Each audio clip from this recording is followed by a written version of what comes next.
Welcome to our January meeting of the Advisory Council for Racial Justice. Really good to see you all. We have some updates from several departments and hopefully the Secretary of State coming up. And so we'll get started here in just a moment. First, wanting to start with a digital land acknowledgement that is offered by Adrian Wong and says, since our activities are shared digitally to the internet, let's take a moment to consider the legacy of colonization embedded within the technology, structures, and ways of thinking that we use every day. We're using equipment and high-speed internet, not available in many Indigenous communities. Even the technologies that are central to much of the art we make leave significant carbon footprints, contributing to changing climates that disproportionately affect Indigenous people worldwide.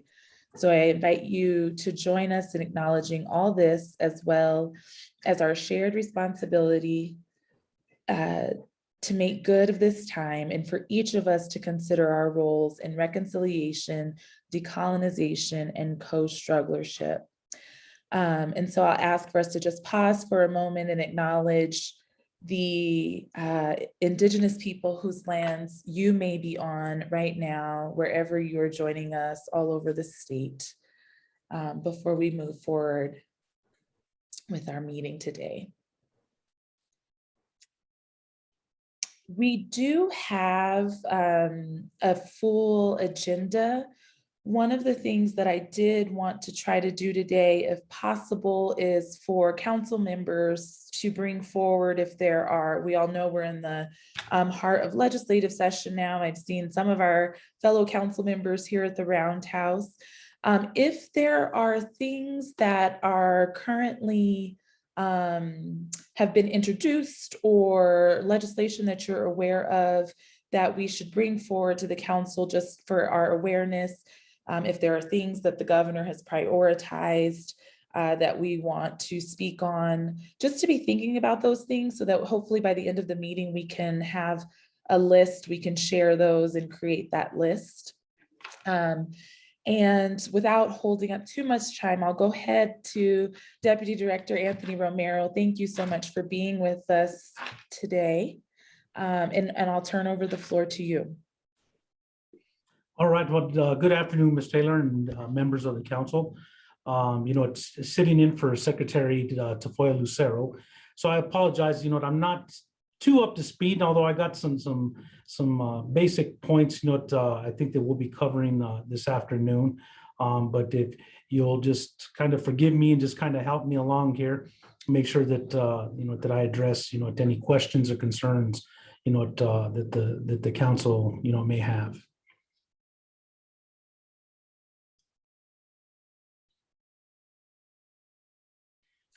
So, Deputy Director,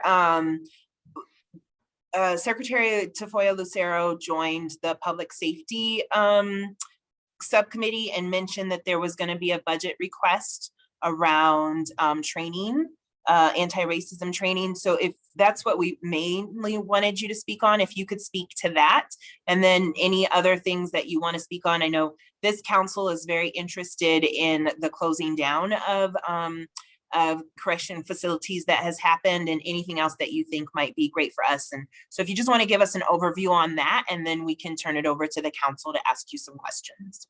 Great, thank you, Amy, for that. Starting with our budget request for FY23, here at the Training Academy, or with our Training Academy at the Corrections Department, our request and our budget for FY23 stands at 2.6 million was our request for the FY23. That covers all of our correctional officers, probation parole officers, and any in-service that we have for any of our what we call non-custody positions. Included in that training, I believe what we wanted to talk about specifically was any training that we had that was geared specifically, if I'm correct, geared towards anti-racism, training that is being taught in the academy. One of the new courses that we're actually rolling out, and we have a new academy that actually started just this past Monday, is we are rolling out cultural awareness and diversity training, that has newly been created, for the academy. And we had taken a template off of the National Institute of Corrections. And we actually created a new course for not only our correctional officers, but our probation parole officers. And so we will be rolling that out this academy session and every academy session, moving forward. In that cultural awareness and diversity training, some of the performance objectives that we are addressing is understanding key terms associated with culture. As we have a lot of culture, within our state and within, our corrections department, and getting people to understand that. Learning the importance of cultural awareness within a correctional environment, providing definitions for diversity and explaining factors that can be strengthened or harmed, by this concept. Also learning how diverse populations is a source of our strength, for us as a department and our employees. And understanding how cultural awareness and diversity is related to, our policies and procedures, that guide and direct, our employees with the department.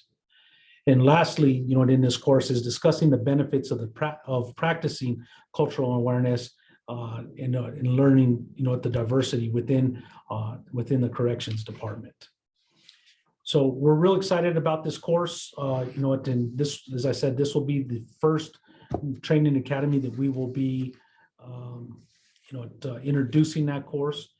But in conjunction with that course, we have a motivational interviewing course that is also introduced, that helps our employees with de-escalation skills, if you will, and how to identify, these challenging situations and how to de-escalate those using, motivational interviewing techniques. To help them, resolve, any source of conflict that is out there. And finally, the third piece to that is our civil rights training, and we do that in conjunction with SPO, the State Personnel Office, and that is also a key point in our course curriculum.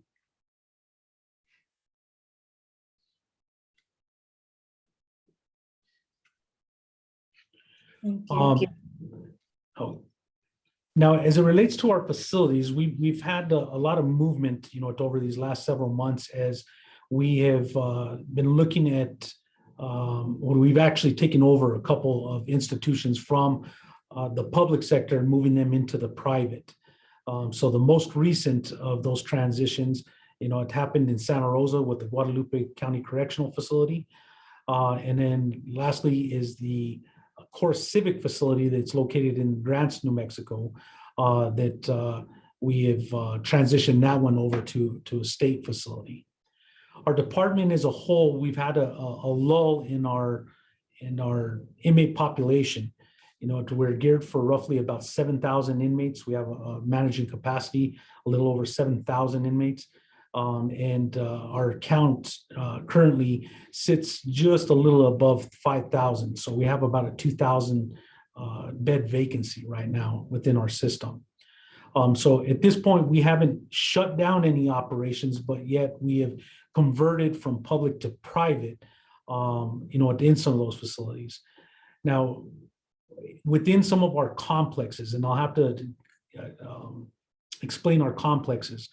And we have complexes at 4 of our different prisons, and that's where we have a prison that is split up into 2 or 3 different facilities. So I'll use Los Lunas as an example. We have one of our facilities there, which is known as the farm, houses our lowest level custodies that are there. We have consolidated that unit and actually moved it into our another one of our complexes there at Los Lunas. There's 3 different prisons that are there. So we were able to shut down one of those facilities and combine the inmate population and move them into one of the existing that is there. So we do talk about starting to pare down some of our operations. some of those complexes have seen that, where we've been able to shut down a portion of that complex, due to the declining population.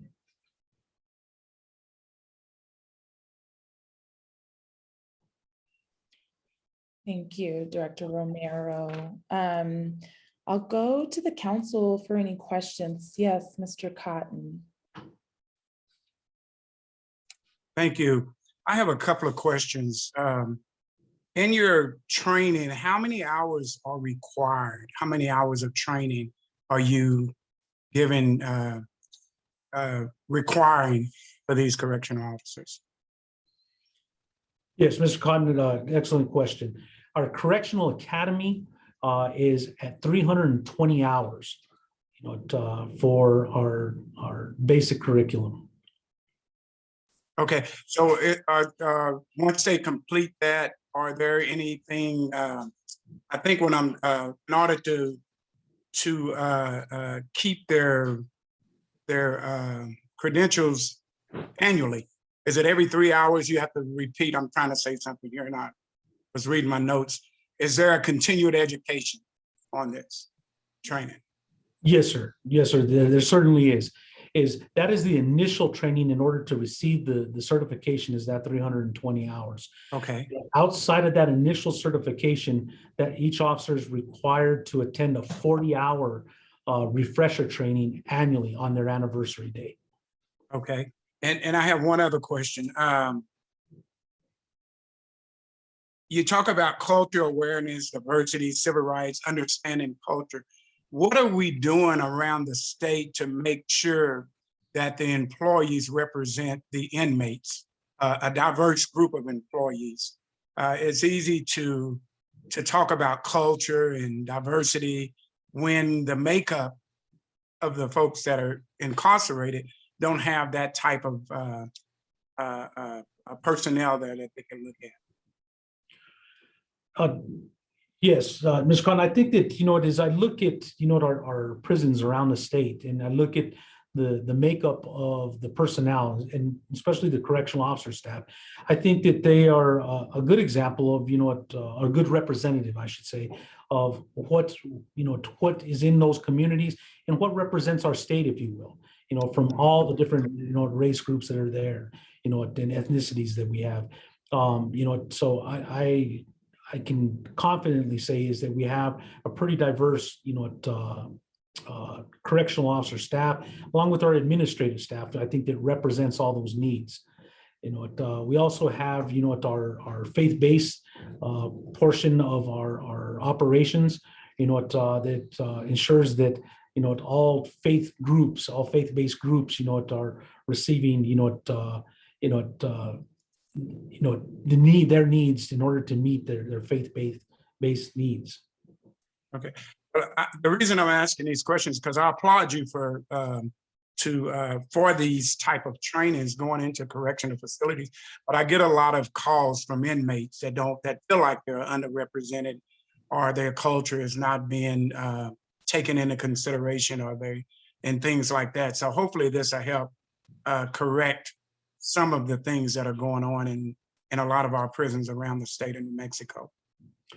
Now, one of the things that I'd also like to add is one of the initiatives that we have really been developing over the last couple of years is peer support groups, where we are ensuring that we're getting the training, to our inmate population to be peer support mentors, and serve in those roles, because we have this excellent resource that is underutilized in our prisons.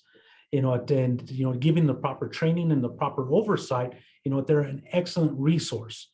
And the inmate population is very receptive, to these inmate peers that we have, that are there. So that is something that we are really, really, trying to promote and nurture and bring those to the table, especially when you start dealing with, some of the shortages that we have in this industry. There's an excellent opportunity that is there, and we have recognized that, and are actively working to ensure, that we're bringing them into the fold also. All right, thank you. Yes, sir. Thank you. If I may, I have a follow-up question because I think you said the new trainings, the cultural awareness and diversity training, MI training, the civil rights training, those are going to be a part of the academy for new correctional officers. How will existing correctional officers also receive these new trainings that you all are bringing in? Great question, Ms. Taylor. Now, let me just clarify something. When I say new training, the cultural awareness and diversity training is the new curriculum that we just implemented. As it relates to the civil rights training that has gone through SPO, that has been part of our course curriculum for some time. That has been there. Motivational interviewing, that's also been part of our course curriculum for some time. So it's just really what I'm speaking to new piece. The new piece of the curriculum is centered around the cultural awareness and diversity. Now, as we talked, I spoke a little earlier about the in-service. As we get into that 40-hour in-service, every facility around the state has a training program that focuses on that in-service. And in that in-service, there are certain key topics that we have to address in order to keep them current with their certifications. And we're also looking at trying to add new courses, if you will, to make sure that the training, the in-service training is relevant and that it's updated and speaking to the needs, of our inmate population, and the staff. So essentially, you all will be making one of those like core standards of what people need to train annually on is to ensure that they have this new cultural awareness training as a part of their portfolio. Yes, ma'am. Okay, thank you for that. I see Fatima, Dr. Romero, and then Christopher, and I see the questions in the chat. I want to just let you all know I see those, and we will get to those as well.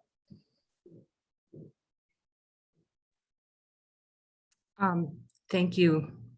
Thank you for the presentation and just the explanation of this. And I understand that there's a need to address issues occurring in corrections facilities, presumably, discrimination and violence. Otherwise, there wouldn't be a need for these trainings, right, around anti-racism or diversity, as you called it, or de-escalation trainings. And I hear this request for $2.6 million, but I just, have to remind my colleagues here on the council and, would like to share with you, Deputy Director, that there's just very little evidence that implicit bias trainings of this sort work nationally. There's been multiple meta-analyses of over 500 or right around 500 studies that focus on these types of trainings. And they found that, if you're talking about 300 hours of training, and then you maybe do a 1-day, 8-hour implicit bias training, when you're in an escalated situation, you rely on, the 290 plus hours of core training that you've received. And there have been a lot of reviews that these kinds of anti-bias interventions simply do not work. So I know that I, absolutely feel if I had control over this, there's no way I would approve a $2.6 million request where there's very little evidence to demonstrate the efficacy of that. And if, we have a racial justice frame, the focus should be on root causes. And that's things like reducing recidivism or preventing incarceration entirely, investing in substance use programs across the state. I saw Hussein in the chat asking about Suboxone and methadone treatment, and we know what our substance use issues look like across the state and how that impacts incarceration, diversion programs, youth programs. If we're interested in racial justice in a meaningful way, those funds should be invested in prevention and not in programs that have very little evidence to actually root them in what works. And I just want to remind the council that the New Mexico Corrections Department previously you know, in another iteration was run by Lane McCotter, who then went on to run the infamously controversial Abu Ghraib prison in Iraq. And this is the culture that we're talking about in terms of corrections. That McCotter used to be the cabinet secretary of the New Mexico Corrections Department, later ran Abu Ghraib prison in Iraq, which I don't need to remind the council, you know, was implicated in large scale human rights and torture violations. McCotter later came back to New Mexico and worked again in the prisons until the Department of Justice took over and had to investigate in Santa Fe County because of the human rights violations that were occurring. And I mentioned this not as a tangent, but to just highlight the type of culture that we're talking about, and that kind of implicit bias or diversity trainings don't address the underlying issue here. Thank you. Thank you, Fatima. That goes to the question in the chat that it stands on its own. It doesn't need to go to anything. I acknowledge the question in the chat that was also around why this focus on cultural diversity and not an explicit focus on anti-racism. Do you have any context for why the department is focused on this kind of broad cultural awareness frame and diversity frame versus like an explicit statement that and focus on NMCD being anti-racist, actively working to be anti-racist and training on that? I would say our response to that is that we're open, you know, to any suggestions, you know, on how to improve. And as I mentioned earlier, on how this curriculum and how this department has to constantly evolve. You know, as we've started to see a lot of emphasis, you know, on cultural awareness and diversity and anti-racism. You know, that's where I would really, ask for, some suggestions and some ideas, from some of these leading experts that are on this panel, and part of this council, that may have some of these resources, that we can tap into to where we can, start to build on this program, that is here. So it's not to say that it has to be this cookie cutter approach where it's just a one-stop, type of training. I think that we need to continually evolve the training. And that goes by, and I think that only happens through everybody's participation. Thank you. Dr. Romero, and then Christopher, and then Mr. Cotton, and Hussein, if you wanted to ask your question out loud, or I'll read it. Dr. Romero. Sure.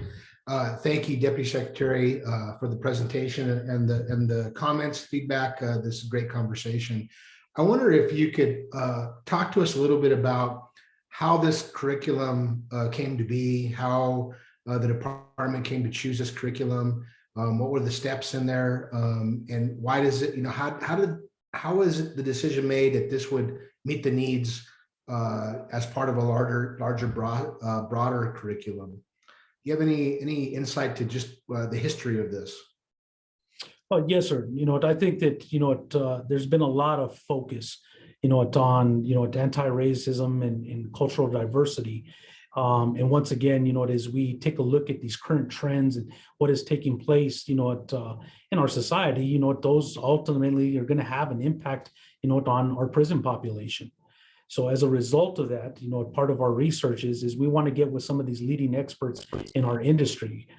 In this particular context, we talked about the National Institute of Corrections, and these folks are charged with, or what they specialize in is they build training curriculum for everybody in the industry nationwide.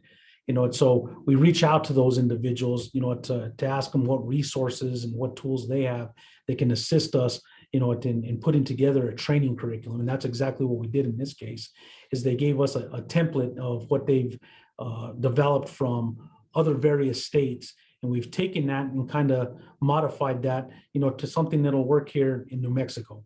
And that's kind of where we're at today. Can I follow up with just one additional question is, with this curriculum that was adopted for New Mexico Corrections, can you speak to us a little bit about how it's specific to our population in New Mexico with our when it comes to either maybe our indigenous populations, our Hispanic populations? How does this specific curriculum help to support New Mexico?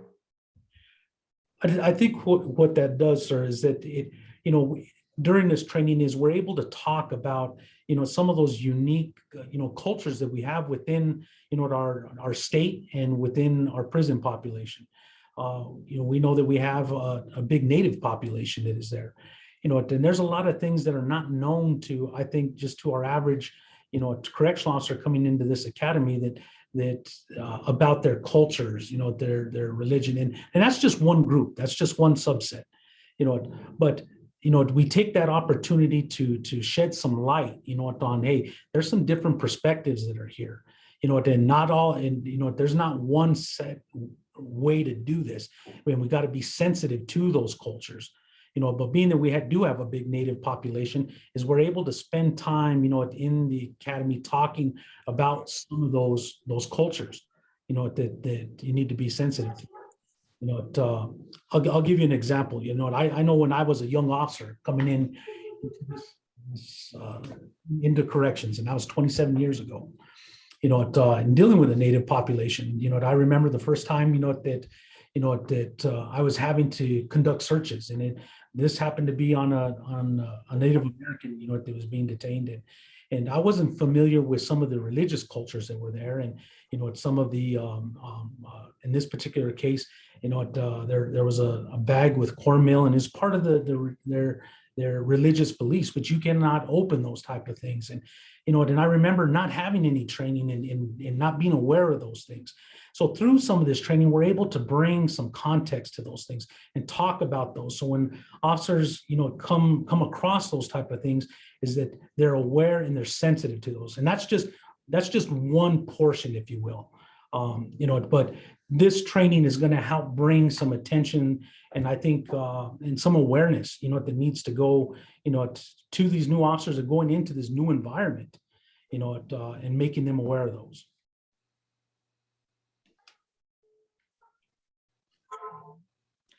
Thank you. Go to Mr. Cotton and then to Hussein, if we can unmute Hussein. Yes, I appreciate it. I'm hearing all the comments, and if I may, Ms. Fatima, I appreciate your strong, powerful comment, and I understand it very clearly.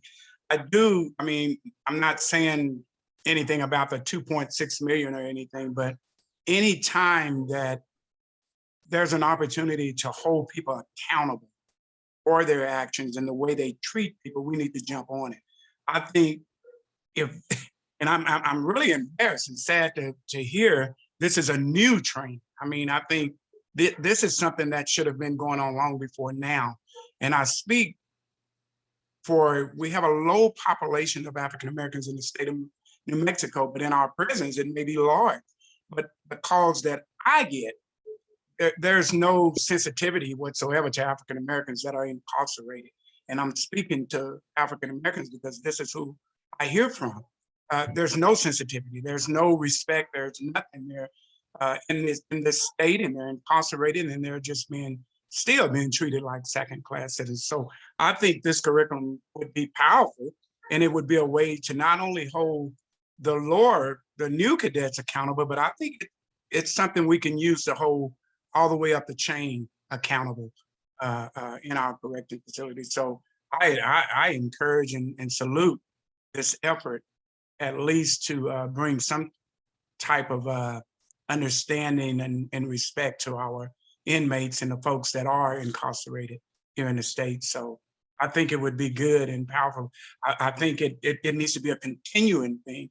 I don't think it should be something where, and when someone is found, and I think we should take the complaint serious from inmates when they write them to those who are in charge about these type incidents, and whether they have to have a refresher course or whether or not they have to be disciplined as far as termination or whatever. But I just think it's a good thing to have a requirement like this in the correction facility. Thank you. Thank you all for this discussion. I'm going to go to Hussein, and I think we'll make this, well, I see your question now, Fatima, and Deputy Director, if you see that in the chat as well. We'll go to Hussein, being mindful of time as well, that Secretary Bowie has just joined us. And so Hussein. Hi, perfect. I will be brief. Thank you, Mr. Deputy Secretary, for taking the time out and meeting with us today. My question was geared toward whether there were plans. I mean, I understand requesting the money for this program, and I was curious if there were any requests for funds to roll out Suboxone and methadone treatment for people with substance use disorder while incarcerated. I'm aware that there's pretty strong case law out there that this violates, so not doing this violates the Americans with Disabilities Act, as well as a lot of people have argued sort of the Eighth Amendment, which would, kind of not allow cruel and unusual punishment.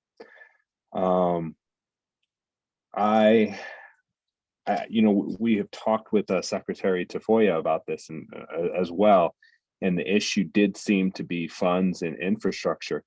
And kind of going on the third year, I was kind of disappointed that there was no request for this, and I was curious what the conversations around this have looked like. Great question. But I haven't been involved in detail in those conversations. So I really couldn't speak, directly to the question, other than I know that at an executive level, there have been those conversations, about, developing some type of program, but as to, exactly, what that looks like and what they've discussed, unfortunately, I haven't been part of those conversations, but I could definitely, speak with the executive and make sure that we're getting back with you on that. That sounds fantastic. I really appreciate that. The request I would make, and I know you guys are really busy, everyone is. At the end of every meeting that we've had, I've had a similar thing said. Gosh, if I could get that would be awesome.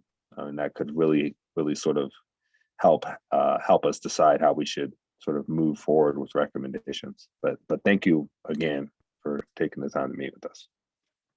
Thank you, sir. Thanks, Hussein. And Deputy Director, are there any ways that the new training requirements are connected to officer accountability? Yeah, absolutely. It is, as we start putting this part of our training curriculum, that means that they're policy based.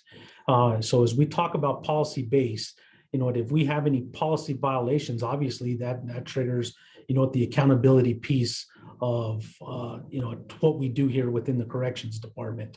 It is, we violate the policy, obviously, there's sanctions and repercussions, for those violations.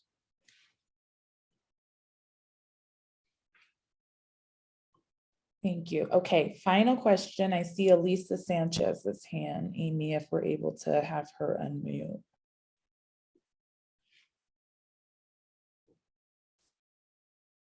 Okay, can you hear me? We can hear you.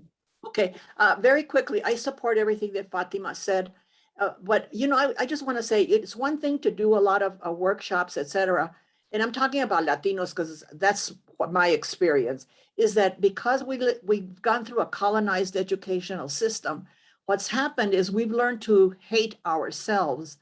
And so you end up in prisons and in jails and all these places with guards who, yes, they may be Latinos, but they don't have any sense of who they are, and in a positive way. And so sometimes we're worse off to each other than anybody else is.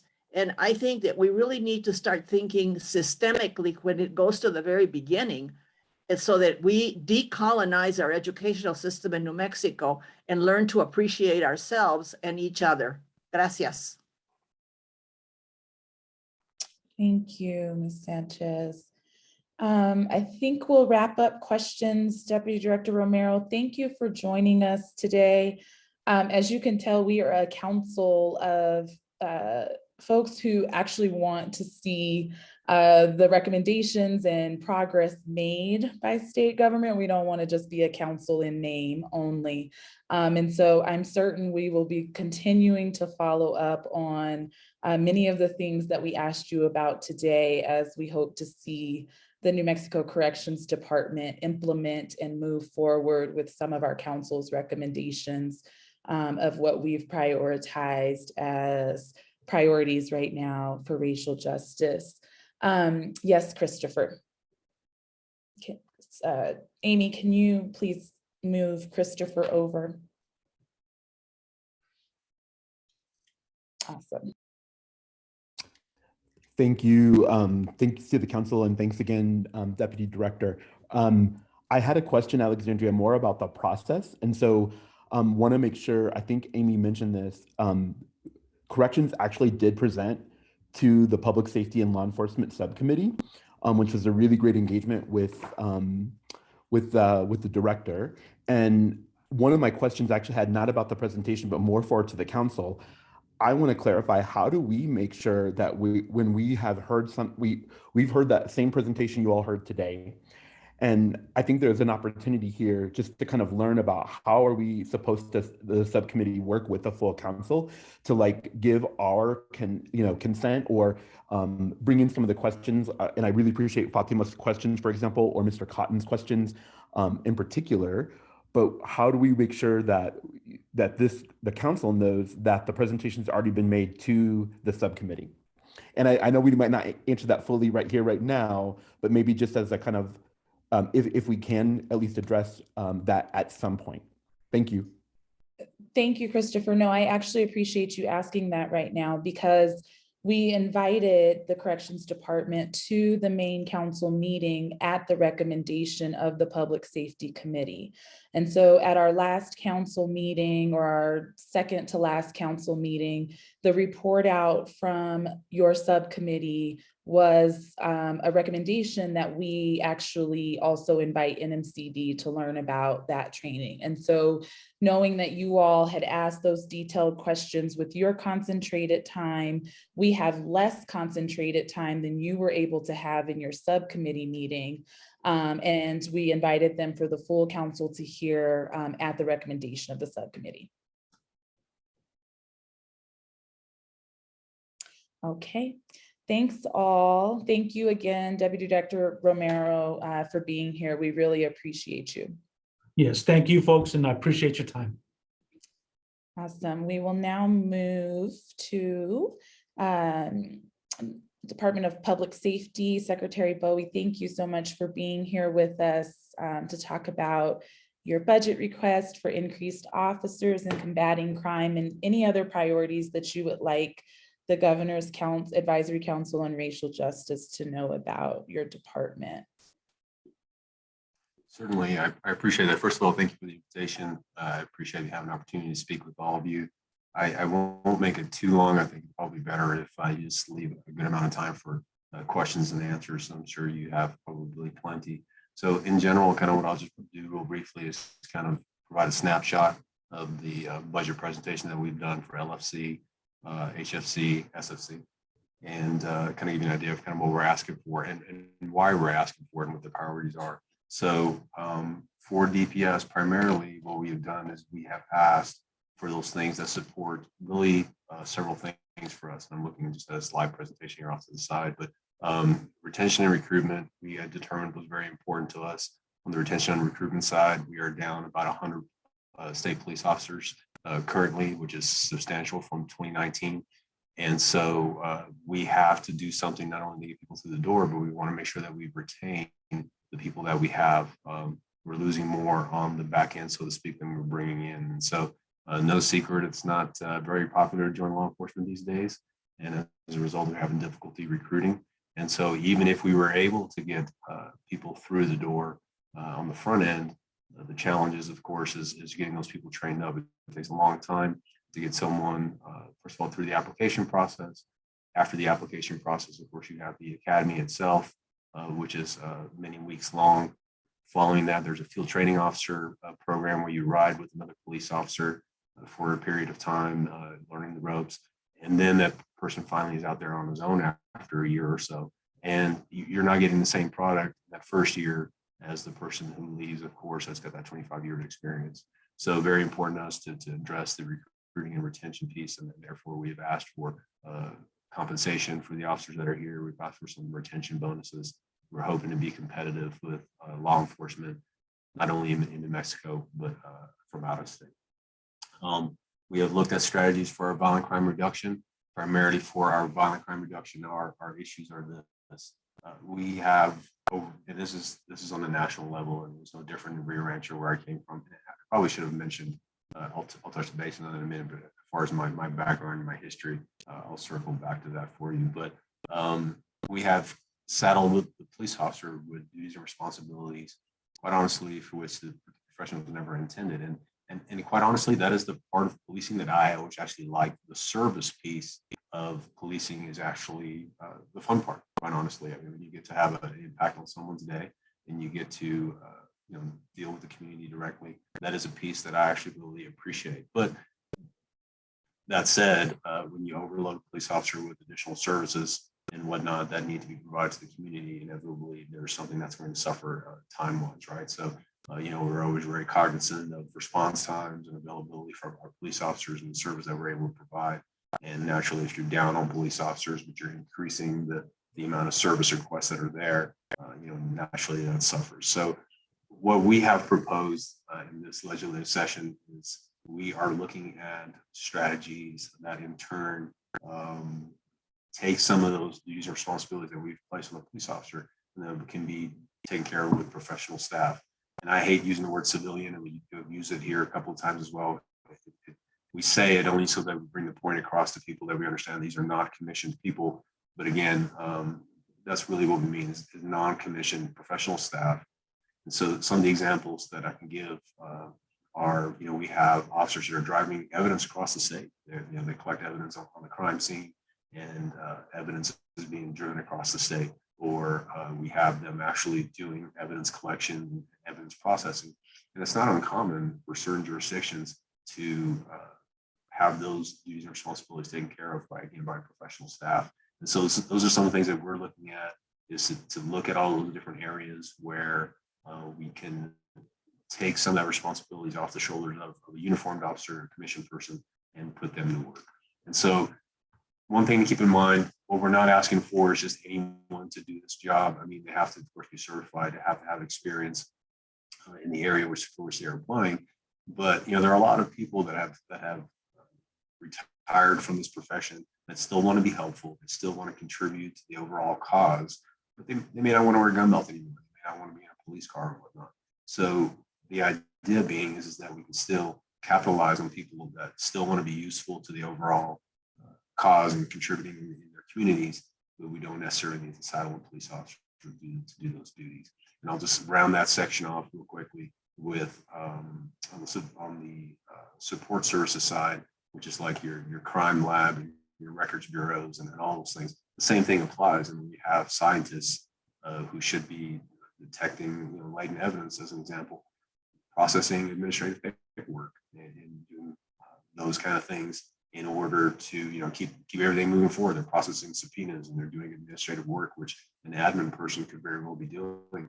And we were finding that even on the, again, I don't like the term, but the civilian side of the house, we are a training ground for people. We hire people, we train them up as scientists, and they go out to other states for better opportunities and more financial gain. And so we're really evaluating all of those different areas instead of just looking specifically at the New Mexico State Police, which is what I'm responsible for here.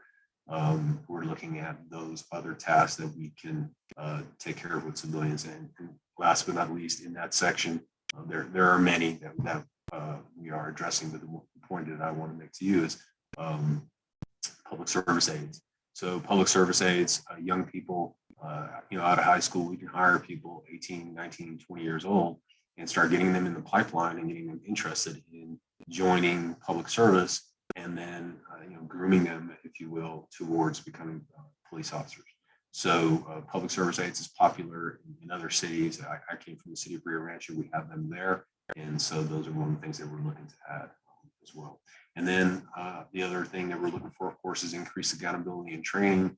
And so on the New Mexico Law Enforcement Academy side, we are looking at those positions that would help with the compliance that the officers are required to have. And so this would be compliance officers, misconduct case managers, and again, professional staff to help them out as well. So those goals combined, we're really hoping to be able to retain the people that we have. We're hoping to be able to reduce crime by shifting some of that responsibility. And we really want to make sure 100% that we have the accountability and training that we need for our new police officers joining the force, as well as those that are here already. So that's kind of a really high level overview of the things that we've been looking at. And with that, I can stand for questions.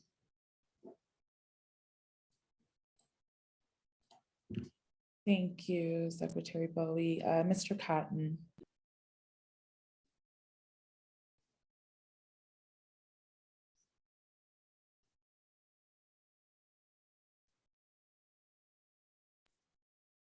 Mr. Cotton, did you have your hand raised? You're not unmuted.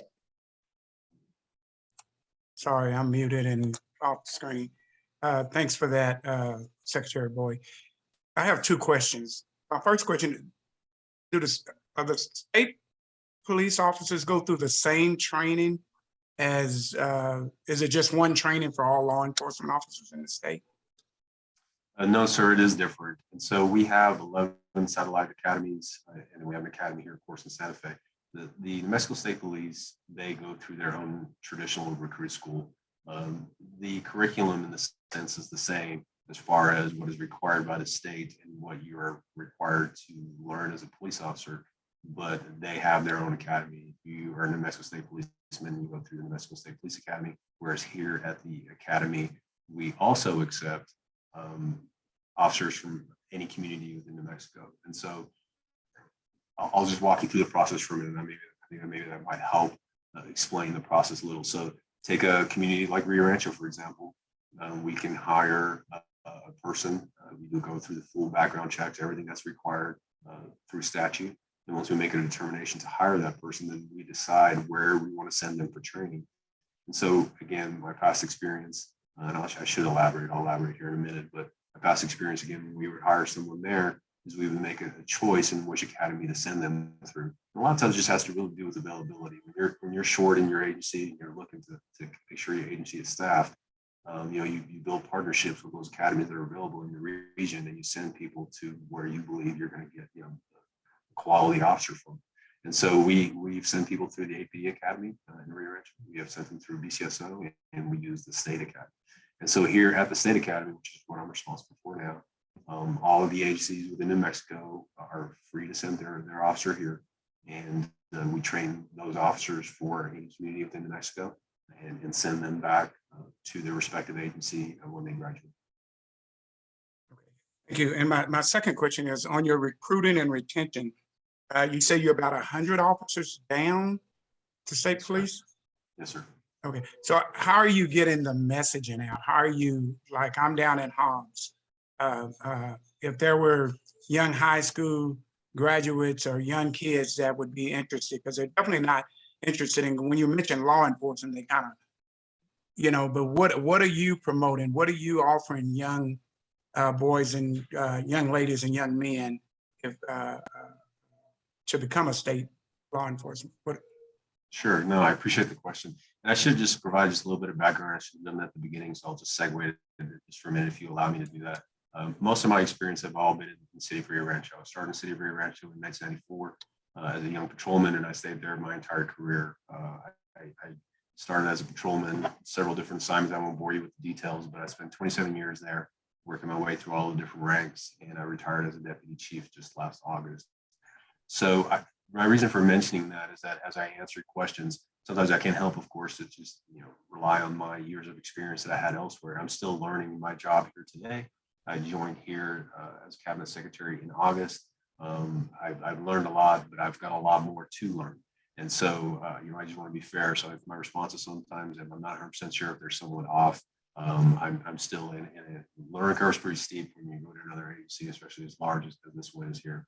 So to answer your question a bit more directly, sir, regarding our recruiting strategies, we're actually in the process of kind of evaluating some of those things now and how we're doing and where we're getting people to the door. Naturally, we've always used the same recruiting strategies as everyone else does, right? I mean, you use your banners, radio spots, you're recruiting on our websites and all of those things, and of course, job fairs.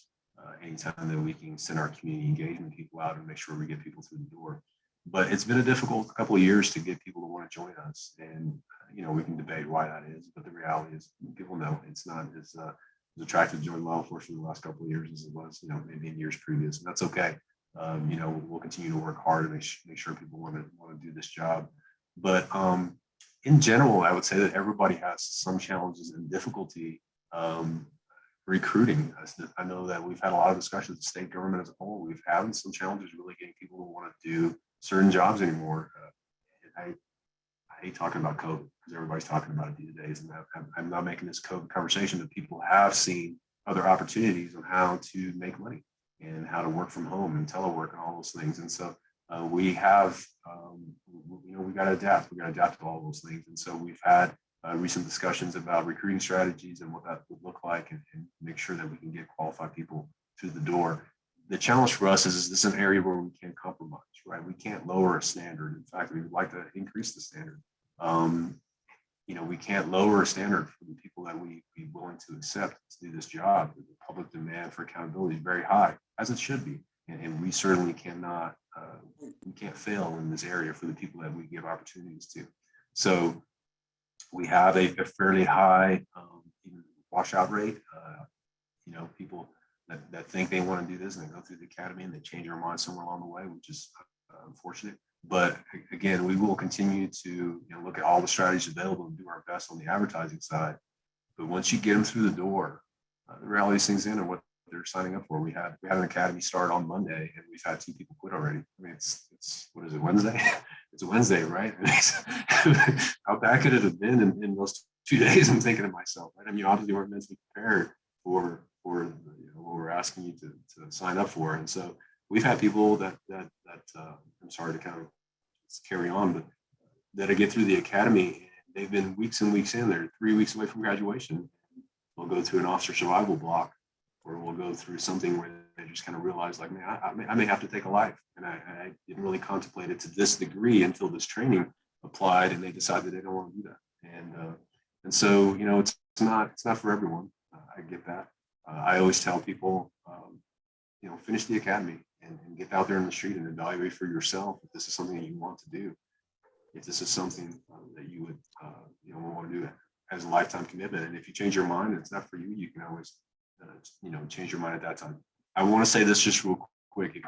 If I'm using you guys for a moment as a recruiting tool, if I may, the one thing that I've always said is that this job will be rewarding in ways you've never expected.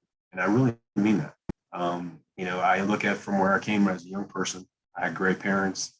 I had a good foundation. I was a young person, and my life could have went in any direction. You see that happen a lot, even with youngsters these days, right? The path that they choose is just, who knows the path that they end up on traveling down. And when I retired here in August, it was really just a reflection of everybody that took the time to invest in me. That was so powerful for me. And again, when I say it's been rewarding in ways I never expected, from both sides, from the community side, I've had a lot of people reach out and thank me for moments that I came in their aid that I don't remember them, but they certainly remember me and the interaction that we had. And then also for me personally, there's a lot of great leadership people that took the time to develop me in the person I am today, right? I'm far from a perfect person. I'm not, but I'm a hell of a lot better off than I was when I started.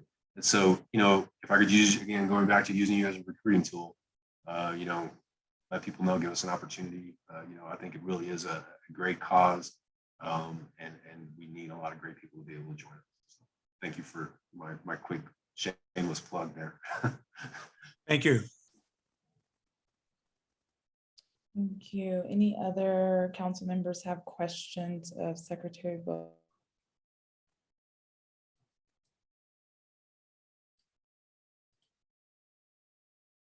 Mr. Sanchez, and then Fatima. Just want to appreciate and encourage you and thank you for all the work you've done. And that recruitment is just so important. And knowing you're doing that good work puts me at ease. Thank you. Fatima. I just want to check if there are other council members before I jump in again first. I see Christopher raised his hand after you. Do you have a specific question, Christopher?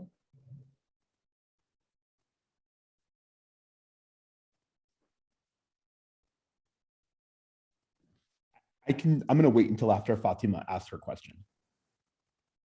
Sorry, Fatima. That's okay. Thank you, Christopher. Thank you for joining us, Secretary, and I appreciate, everything that you described, and I did look through the press release from the governor's office, and I looked at the website and I saw what the budget requests were. I think it was $100 million, which is no small amount, to recruit, hire, and retain law enforcement officers. And then I believe it was around 14.6 million to provide raises and longevity pay. I think that's probably the bonuses you mentioned, to state police officers, and that amounts to a 20% pay increase. And in the same document, it outlines that there's a 7% pay increase to New Mexico education personnel and base educator pay levels. And I just wanted to highlight that. That's quite a discrepancy. And, I know there are probably various things that that's based off of, but just a budget is always a reflection of our values in black and white and in ink. And that's a significant difference that, state police are receiving a 20% increase and educators are receiving a 7% pay increase. And I know, just with my background in education, I certainly do not feel comfortable with that, that budget request or pay increase there, and just what that means in terms of what we are valuing. And then the second piece around the 100 million, I again have to emphasize that all of our conversations on the council until now have really been about, with the racial justice frame, about root causes and how do we as a community invest in root causes versus invest in what comes after them. And I think your predecessor presented to us last year, and he mentioned some of the root causes that we're facing, which are things like substance use and are issues like, youth not having programs, diversion programs. And I'm concerned that year on year, we just continue, with investments like 100 million in increasing the number of police officers or increasing retention or trying to recruit without addressing the root causes in our communities, which are, can we use $100 million to prevent substance use or treatment? Could we use, $100 million for prevention, for diversion programs, for youth programs? And maybe those are the jobs people will want to do. And in that document from the governor, part of that is, I think the leading sentence in the section said New Mexicans want to live in safe communities. And I am curious, in both my world as, a researcher and in my world, in my PhD, I'm really curious about the analysis of what does a safe community mean? And the assumption that police are what make a community safe. And that's a large assumption. And I don't think that a lot of the members on this council would share that assumption. What makes my community safe is having programs for people. It's people having access to services beyond the one, substance use outpatient treatment center in Rio Arriba County. So again, I feel very uncomfortable, and I don't feel comfortable with $100 million investment in this. Thank you again for your presentation, Secretary, and thank you for being here. Sure, absolutely. If you don't mind, I'd like to respond, if that's okay, if we have time for that. Thank you, I appreciate that. I hear what you're saying, and I want to be clear on the $100 million. The New Mexico State Police is not requesting that, right? I mean, I just want to be clear that that $100 million is an investment in law enforcement across the state as a whole. And, obviously crime is up and accountability for criminals as well. Now, I will say that I agree with you that all those programs that you're talking about are very important as well. And again, I think if an investment in those programs that you're describing would relieve some of the burden on law enforcement, not only in the moment that someone's in crisis, but also on the preventative side of things. So I don't disagree with you at all. I think those are all great programs, and mostly every community should have those resources available for people that are truly trying to turn their life around and have opportunities to thrive and to basically turn their life around. So I don't disagree with you there. My responsibility for DPS, of course, is to look at the law enforcement challenge and the problem that we have. And again, we are down on police officers, and the responsibility of still those that are committing crime and holding them accountable doesn't change for us. And asking what a safe community looks like in policing. Again, past history is very proud of the Rio Rancho Police Department that I used to be a part of, in that we policed very differently than the city of Albuquerque. And we were always able to boast the lowest crime rate, if one of the lowest crime rates in the state. Sometimes we would fluctuate between us and some other communities, and I won't put a plug in for them, but sometimes we came in second, sometimes we came in third, sometimes we were coming first. But that was always pretty remarkable to me, regarding the fact that we border Albuquerque, and they've got one of the highest crime rates. There was always a distinct difference between the way that we would police, and we were able to still keep our community. I mean, you can't tell where Rio Rancho ends and where Albuquerque begins, but you certainly could tell from a crime perspective. And so we were always very firm but fair as far as policing. I'm here to tell you, I believe that this job can be done 100% constitutional. There's no reason for it not to be done that way. There's no reason to treat the people that you encounter with respect. But we were firm in our community, and within City of Rio Rancho, we were able to keep crime under wraps. So when you talk about, what does a safe community look like, I think all that crime needs to thrive is for the absence of police officers. And I don't want to get too far into the challenges of the metro area, but I think we have a great absence of police officers there. We have an absence of police officers that are able to police to the degree that I feel that they should. And, we can see a distinct difference there. And so I think we can probably debate all day long what gets us to a safe community, but I think all of those things together, I think the things that you mentioned, I would welcome with open arms. I would think all of those things combined, constitutional policing, along with diversion programs and substance abuse programs for our communities, and really providing all the resources we need to have multiple avenues towards success, I think would be positive. Thank you. Christopher, and then Janine, I did see your hand. I don't know if you still would like to go. And then Dr. Patel, and we'll check on time there, but we'll probably be close to time. So Christopher. Yes, thank you. And thank you, Secretary, for presenting. My name is Christopher Ramirez. I am on the Public Safety and Law Enforcement Subcommittee. And I'm also the Executive Director of Together for Brothers, that builds capacity for boys and young men of color ages 12 to 24 years old in Albuquerque. I wanted to ask a couple of questions, following up Fatima's questions about the funding for expanding law enforcement. In the subcommittee, we've looked at, similar to what Fatima asked, about the root causes. And I'm thinking about a really good conversation we had with the state police chief, right, where there was a recognition that, and this is where I want to kind of add, for me, the safest communities are the communities that have the most resources. They're the most resource-rich communities, and not the communities with the most law enforcement. Because we, Together for Brothers, organizes in the International District. We've seen 2 surges in the past 3 years of state police, not only state police, but county, city, immigration law enforcement, the U.S. attorney, and law enforcement from that community as well. So it's multiple law enforcement. And guess what? More law enforcement has not, right, supported any kind of significant change in that community. And by the way, one of the things I want to lift up crime in the neighborhood in particular that I used to live is the lowest that it's been in decades.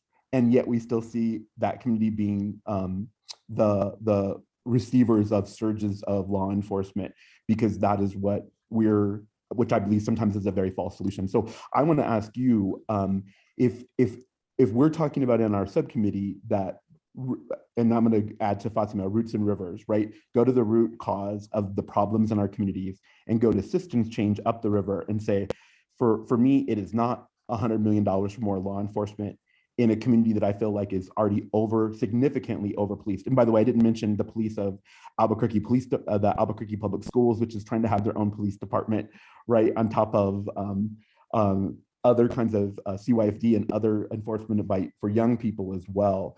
And so I want to ask, isn't this a time that the public safety department that you're secretary of needs to start to say, with a racial justice lens, more law enforcement does not make our communities in New Mexico safer, but resource-rich communities will make us much more safe? I get that that's your question. I would think I would disagree with you. I think that while we are looking for resources and make resource-rich communities, there are still people who need to be held accountable, and crime is afoot. And I think people, we need to address that head on. And so, we are not effective currently holding those people accountable for the crimes they are committing. And don't get me wrong, I have nothing wrong with what the things that you're talking about. Like I just mentioned, I believe in all of those resources, but I still believe in accountability as well. It's no different than accountability within anything. Accountability within law enforcement, accountability within a community, accountability for your children. I think it's important, and without that tool of law enforcement, I don't see an inroad to that. So again, I think collectively, I have just agreed with you that the resources are something that every community needs, but I don't think you can do it without law enforcement. So that's just my opinion, sir.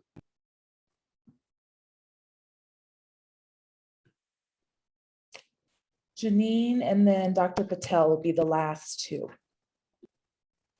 Thank you. Yeah, I really want to support the points being made by Fatima and Christopher in particular. And I'm also curious about what kind of data or evidence-based information is being used to justify the request that's being made. In particular, in your presentation, you mentioned several times that recruitment is hard because there is, for many good reasons and long histories of injustice, there's a lot of apprehension around wanting to join police forces and take part of that system. So my first question is wondering if any exit evaluations are being done by people who are quitting the force or the training programs to find out exactly what it is that is making them uncomfortable with wanting to continue on those career pathways. Because the request for such a large increase of raises and salaries, I think, is probably not the best way to try to recruit the type of people that we need to ensure that the proper policing does take place to hold real criminals accountable.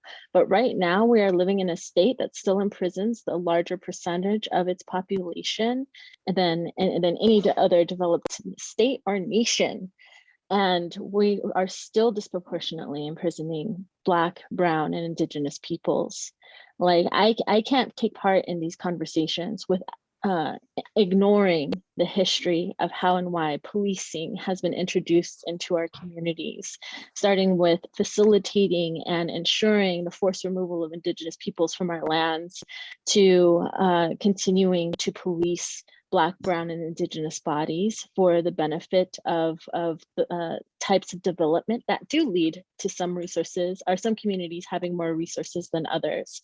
And the very roots of the systemic inequalities are the things that will continue to lead to the type of numbers and issues that we're seeing. And like the request itself, I mean, if there's no evidence or data showing how the increase in the police force is going to make our community safer or address these racial disparities and inequities, then I don't think the request is justified. And so I'm curious if there's any type of information being collected to justify these things. I appreciate the question. I think communities have spoken what they need in policing. I think that's what the governor is responding to. I'm certainly not here as a representative for every community within New Mexico to speak what they need within their specific community. And I don't think any of us are in positions really to guess what Farmington needs, or Rio Rancho, or Las Cruces, or Hobbs, or Raton, right? I mean, at the end of the day, I believe the governor's responding to her constituents for crime and for what she intends to deliver.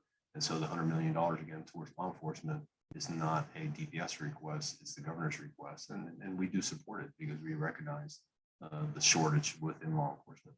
To answer your question about exit interviews, we don't necessarily do exit interviews for retirees, those people that are eligible to leave, but we do have, I would say, a pulse on those people that leave and have discussions with them. And it's no secret that within law enforcement, those that feel like they're fed up. I mean, they feel like they've contributed a lot to the safety of people community and they serve. And in the last couple of years, I believe they don't necessarily feel supported.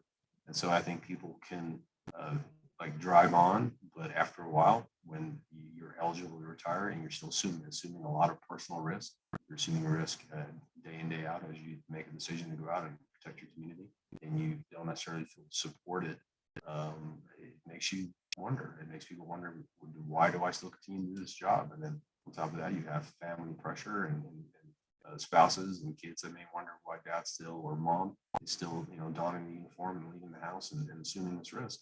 And so if you're eligible to retire, why not? If it's not incentivized to stay, if you're not having personal reward out of it any longer, and there's no additional financial gain for your family because it's not being invested into, why would you stay? At some point, you just recognize, is it worth it? And I think we've seen some of that with law enforcement. Those that have been eligible to leave have. We're not doing. I don't profess to have a pulse on the entire state of New Mexico and law enforcement and how they all feel.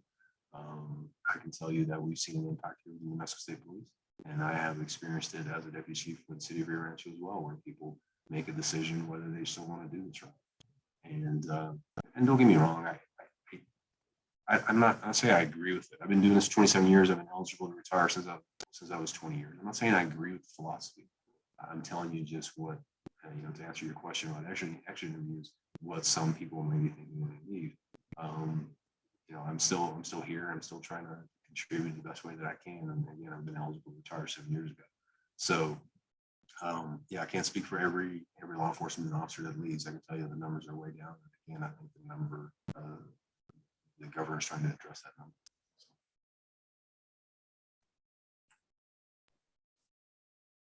Thank you. Okay, final two, Dr. Patel and then Mr. Sanchez. That's it for tonight.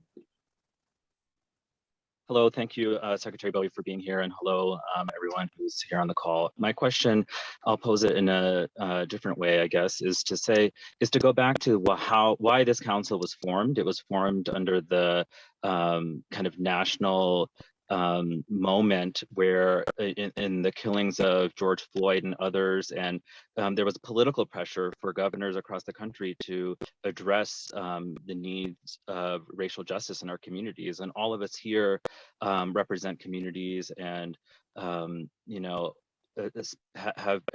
bring our perspectives in that, and have put forth recommendations on how public safety and policing needs to be reformed. I think our constituencies matter. And so my question is, what has the Department of Public Safety and the governor's office learned from the recommendations that we've already provided? And how does this $100 million budget ask implement any of those recommendations versus just kind of continuing to perpetuate the exact same issues that are impacting the communities that we're, specifically the indigenous, Black, brown communities of our state that are disproportionately impacted by the injustice that the state and its police force oftentimes, impact the communities in disproportionate ways. I think it's a great question. To answer your question very directly, you're asking about, what here at DPS, how we're incorporating it. I haven't seen your report. It hasn't been shared with me. I don't know anything about any information that you've gathered at this point. And like you said, there were a lot of governors in the moment responding to political pressure. And I think exactly what we've seen across the nation, people feeling like because of political pressure, they feel like they have to do something. And so I would love to see, maybe what your recommendations are. And also, I would like to also point out that I think it's unfair in some ways to sometimes just respond to political pressure without identifying exactly what the challenges are in New Mexico and not just jump onto a national narrative. And so if we are responding to public pressure, as you mentioned, on a national moment, as you said, I would like to know what the impact is within New Mexico. Right, what problems are important to us here within New Mexico? What do we really need to solve? And again, I think some great examples have been provided about community resources that are needed that I wholeheartedly support. And I'm 100% on board with being able to provide a holistic approach to communities and providing the support that they need. But I don't know that I have a full grasp on everything that's in need in New Mexico. Again, like I said, I've been here since August. If you have a report that you would like to share, I'd be glad to take a look at it. Thank you. And then Mr. Sanchez. Yes, thank you. This is a great conversation. And I think as the Governor's Council for Racial Justice, when the governor called us together, I think she was sincere and is still sincere and seeking the goodwill from us. So what I'm not shocked about is an increase of 100 million for this strategy. What I think we need to grasp as the counsel for the governor and her advisors is to bring back is that we're in the situation that 100 million for officers is not surprising given the revenue fall we had. So what's out of whack is if we're facing the largest pile of money in history of the state, is why the legislators aren't hearing the call from the governor to dream big and take big action. And so if we can move in the strategy of 100 million toward the policing, I increase on the alcohol and drug rehab and education. That's there. So I want to try and bring our group together and say there's a new voice in town, all right? And I like to advocate and we lobby. And I just told the majority leader yesterday of the House, there's a bigger sign that I can make is that money sitting in front of the legislators. There's a biggest pile of money in the history of the state, and now they should dream and they should act and they can do that. So I would leverage, if we can do the 100 million for that strategy, and I see it as a strategy, then we can do the other parts and the other strategies. And let's not let them sell us short in this session. So the governor in her State of the State, she said, dream big. Well, as a member of this group, I want to encourage us to shout back, all right, we're dreaming big. Right immediately now, they could tackle alcohol and drug treatment. I mean, we don't have any beds. I hear over and over. So that needs to be not to necessarily defund the police or defund one strategy to affect another one. No one needs to be defunded. We have enough money to do it all. But that's my 2 cents. Thank you all. Thank you, Secretary, for this dialogue. To that point, after we have the Secretary of State here with us now, and after her presentation, I hope we have some time to talk about some potential actions that the council may think of taking in regards to all of the information we are receiving today. So really appreciate you joining us. Thank you for your honesty about not having even known we're probably in existence, and we will make sure that we try to address that. Well, let me be clear. I knew you were in existence. I have not seen the report. Is all I'm saying. Okay. Well, we'll try well aware of you guys. I just was not aware of the report that he indicated. And so I have not seen that. That's not been shared with me. Is all I'm saying. Thanks for that clarification, and appreciate your time this evening. Certainly. Thank you so much. Thank you for having me. You guys take care. Okay. Okay, thank you all for that engaged conversation. And our final guest today is the Secretary of State, Maggie Toulouse Oliver, to talk about the voting rights legislation that was just introduced. So we're really grateful that you were able to join us. I imagine you're really busy right now, so thank you. I'll turn it over to you. Oh, thank you so much, Alexandria. Good evening, everybody, and it's a pleasure to be with the council tonight.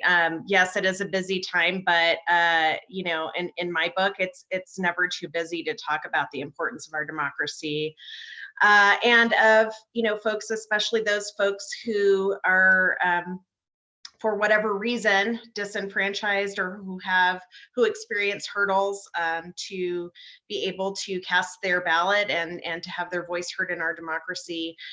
It's never too busy to talk about what we can do to improve that. So thank you for inviting me to let you know what's going on this legislative session with regard to voting rights in New Mexico. We have two important bills that have been introduced right off the bat in the Senate pertaining to elections, Senate Bill 6 and Senate Bill 8. Senate Bill 6 is the Election Security and Administration Act, and it has a lot to do with just sort of the mechanics of elections and really improving the election process, particularly implementing reforms that were made temporarily during the 2020 general election during the COVID pandemic that actually just really worked well for conducting elections. But I think of particular interest to this group is Senate Bill 8, which is what we're calling informally the New Mexico Voting Rights Act. What this bill does is it really reduces further barriers to the ballot box that many of our community members across the state are experiencing. Even now, even in New Mexico, which is really an oasis for voting rights and for access to the ballot box, particularly if you look at our neighbor states to the east and west that are doing their best to roll back the opportunity to cast a ballot and make it harder. And while we're already doing so much here in New Mexico, as you all know, there are still many communities and folks in our communities that have a hard time casting a ballot. So let me talk about a few things that Senate Bill 8 is going to do when it passes this year. Hopefully it will pass. So right now we have a great law on the books that just doesn't work for the affected community in terms of folks who are coming out of completion of their sentences for a felony conviction. Right now, what the law says is that they should automatically have their voting rights restored. And unfortunately, it's not working that way in practice, largely due to antiquated systems that can't talk to each other. And so what we're seeing is folks who are completing the terms of their sentences that are having to jump through additional hurdles if they can successfully do that to get their voting rights restored. We know that, you know, the entire gist of trying to prevent folks who have been incarcerated from for a felony from being able to vote really comes from, you know, frankly, the Jim Crow South. And what we're trying to do is really eradicate any modern day vestiges of that policy here in New Mexico. And so one of the things Senate Bill 8 would do is it would allow anybody who is not currently incarcerated to automatically have their voting rights restored. If you're there, if you can physically vote in person, you can cast that ballot. One of the major reasons why we want to do this, in addition to making it easier for folks not to have to endure those administrative hurdles, is that for many folks, in order to complete their sentence, there are fines and fees that remain on the books until they can pay those, which is essentially a poll tax. So we are hoping to eliminate all of that from the ability of formerly incarcerated voters to be able to participate in the election process here in New Mexico. We are creating in this bill a complete and concentrated section of law that pertains to the rights and abilities of our Native voters and folks who live on tribal land to be able to cast their ballot, and for tribal governments to have a clear say in how they conduct how elections are conducted on tribal lands.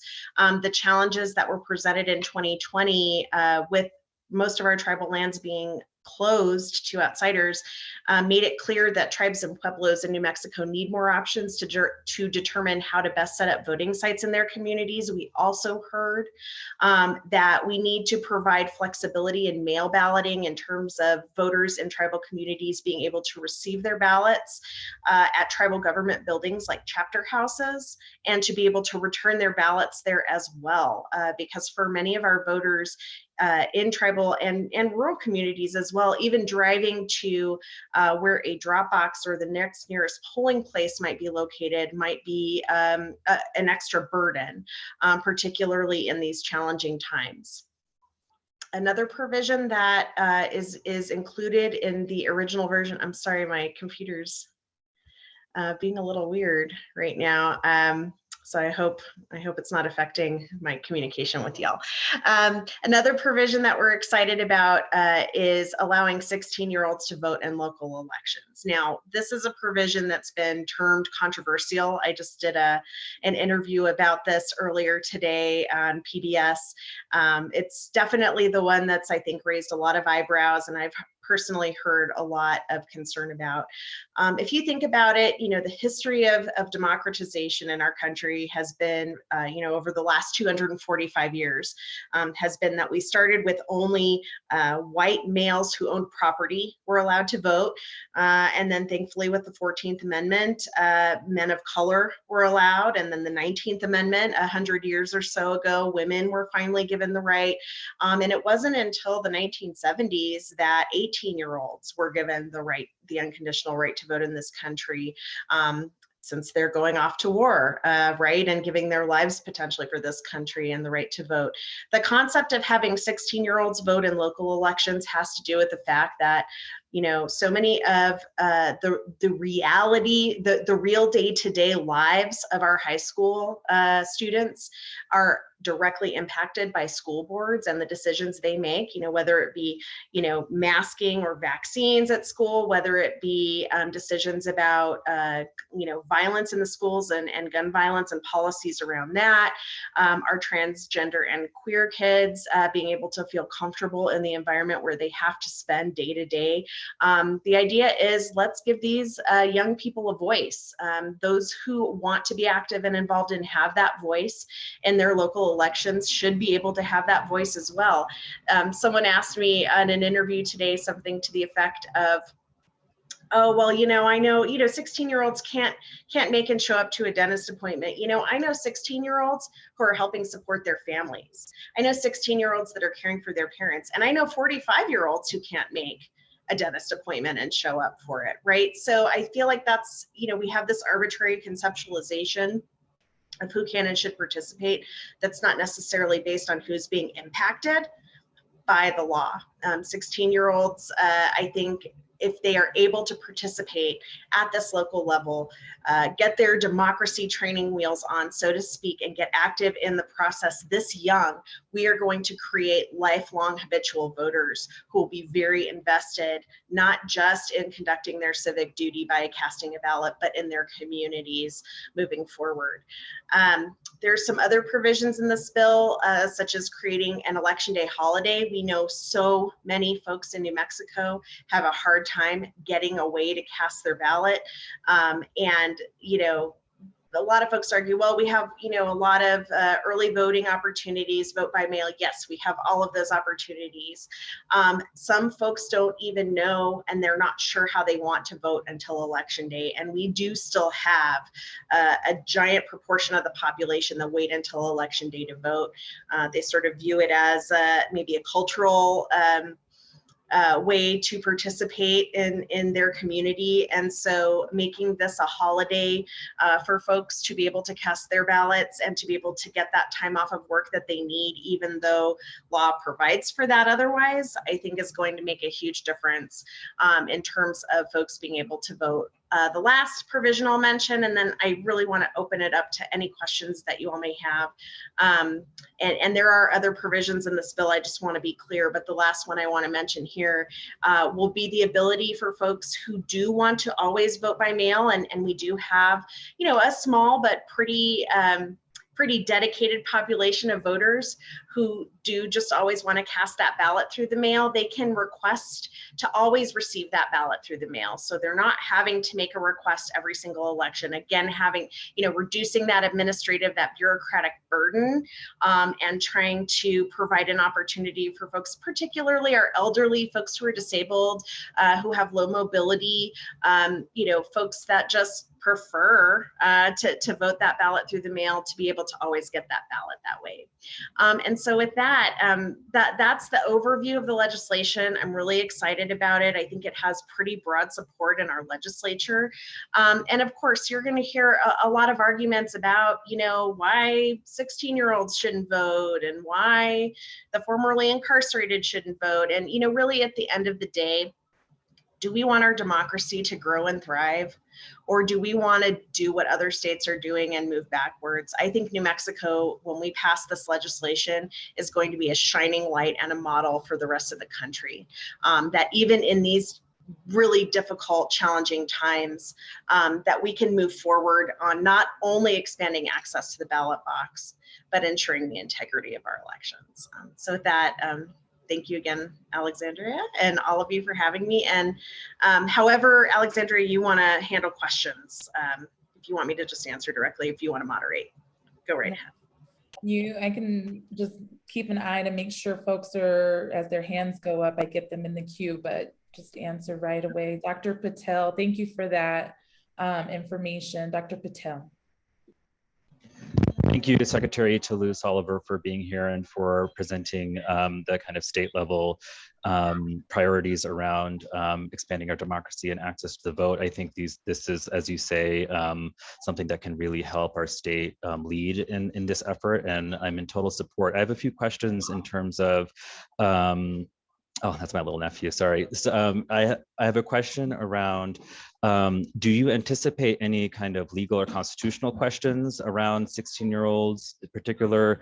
And also, you know, is there, you know, obviously kind of, there's misinformation around voter integrity or the integrity of the ballot box. What are we doing to ensure that, you know, we're counteracting any kind of misinformation that might be coming around that as we try to expand access in New Mexico?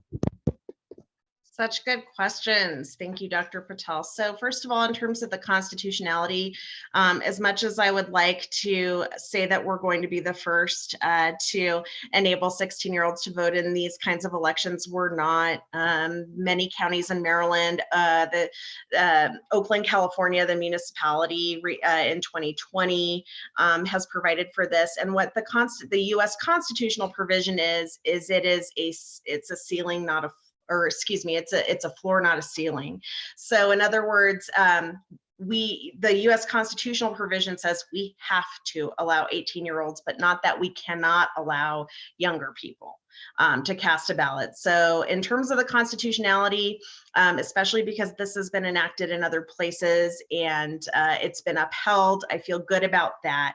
But your question about mis and disinformation is really important. And I think one thing to know about New Mexico, and one of the efforts that we are going to be engaged in over this next year, and really, you know, I say this next year, but, you know, this is going to be a marathon without a finish line until we get to the point where folks have, you know, feel confident in the integrity of elections, is that we're going to be talking about all of the things that we have done here in New Mexico and have been ahead of the game on since over a decade ago. Paper ballots, post-election audits in every single election, Senate Bill 6 that I mentioned is actually going to expand our post-election auditing. And what that really is it's double checking the ballots against the election results and making sure that the election was counted accurately, making sure that those results are correct. We already do that in every general election. Senate Bill 6 is going to provide for us to do that in every statewide election. So every primary, every general, every regular local election. And we're also going to make it so that at least one precinct in every county is going to be audited. Right now, it's sort of random. Not every county gets a precinct in the audit. We're going to expand that. And we're also just going to be continuing to talk about and educating that with the public, because I think part of the problem, obviously questions of election integrity really stem from the big lie that has been perpetrated, that the 2020 election was not the most secure and had the most integrity of any election in American history, which it did. But particularly here in New Mexico, we were, I knew this was going to happen. You have a nephew, I have a kitty here who wants to be on screen. But we're going to be doing so much to try and educate the public and to help others educate others about what we do to protect and secure the accuracy and integrity of our elections. It's a big issue, though. Thank you for asking. Thank you. Christopher, I don't know if this hand is new or if it just never went down.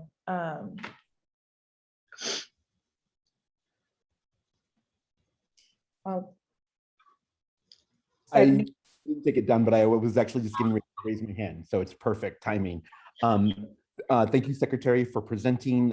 I put in the chat, Together for Brothers, we really see the 16-year-old voting in local elections as a racial justice issue. So thank you for also championing this, including when there were voices saying to take it out of the larger bill. I also wanted to ask about what are the future potentials of including capacity for local communities, and I'm thinking about Chicago in particular, to have immigrant communities or non-citizens be able to also local elections.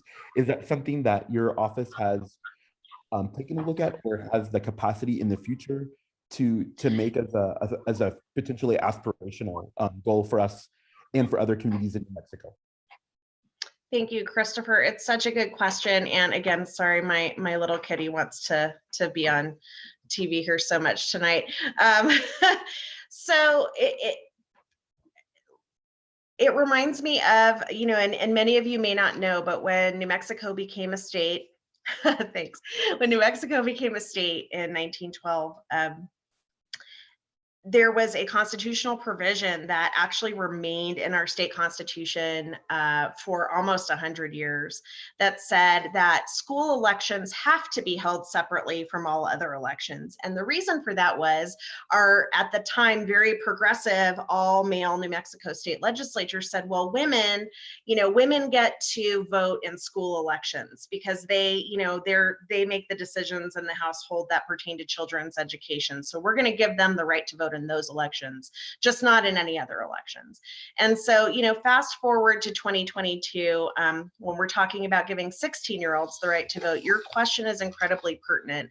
And I will say that we are having these discussions because, while not only 16-year-olds who are citizens are being affected in their daily lives by the decisions that these local governments make, so are our immigrant communities, so are our non-citizens, and I certainly think it's worthwhile to advance the conversation on that here in New Mexico. I think New Mexico may tend to be a little more iterative than a lot of places in terms of advancing this kind of legislation. And sometimes it takes several legislative sessions to have the conversation before we finally see a shift in the dialogue and a shift in the public opinion, which is what generally lights a fire under the rear of the legislature to make a policy change. But it's certainly something that I want to see discussed and advocated for.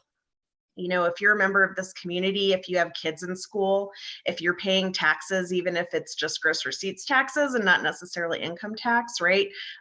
You should have a right to have a say. So thank you for bringing up that issue.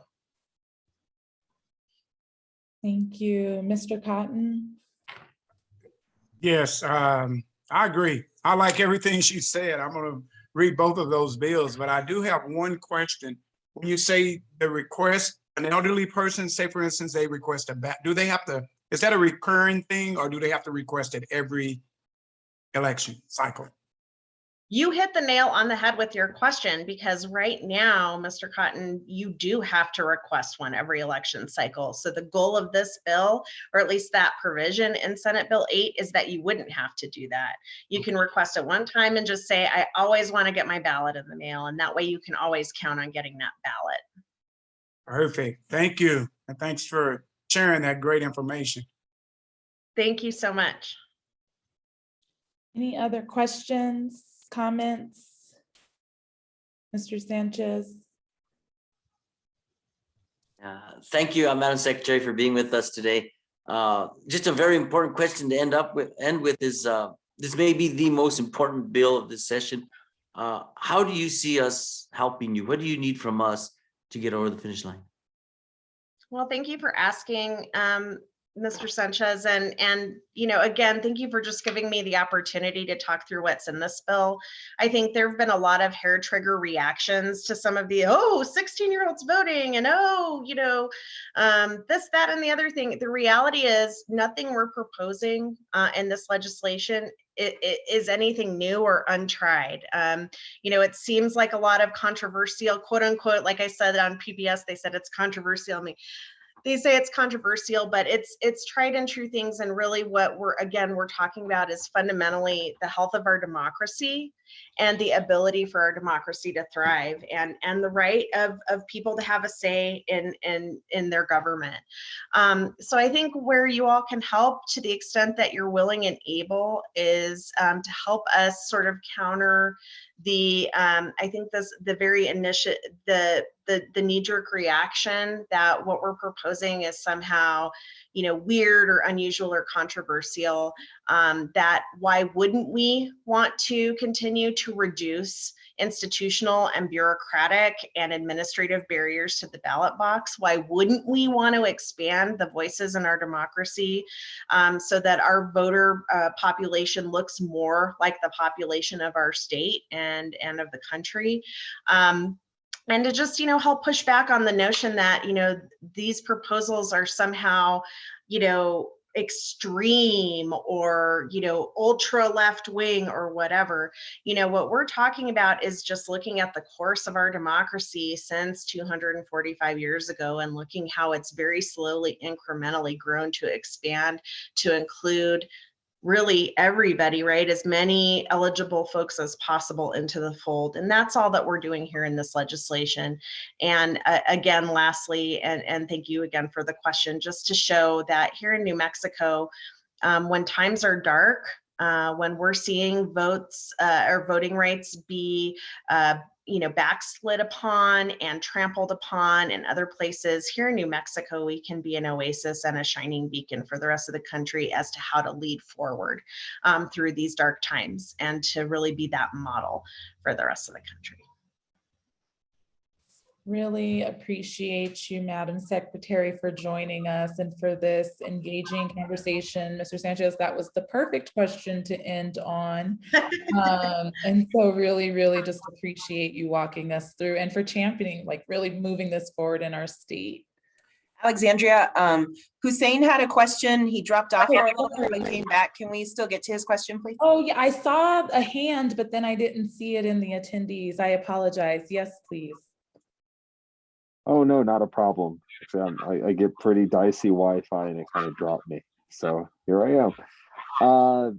Thank you, Secretary, for taking my question. So, I have my VRA, I get people registered to vote. It's pretty hard, I got to tell you, one with COVID, and then two, people have to give me their social security number. They have to do all this stuff and they're super reluctant to do so. I know that there are some states that have it sort of modernized where, they can do it on a phone or a tablet and they don't have to necessarily give me their information. They just put it in.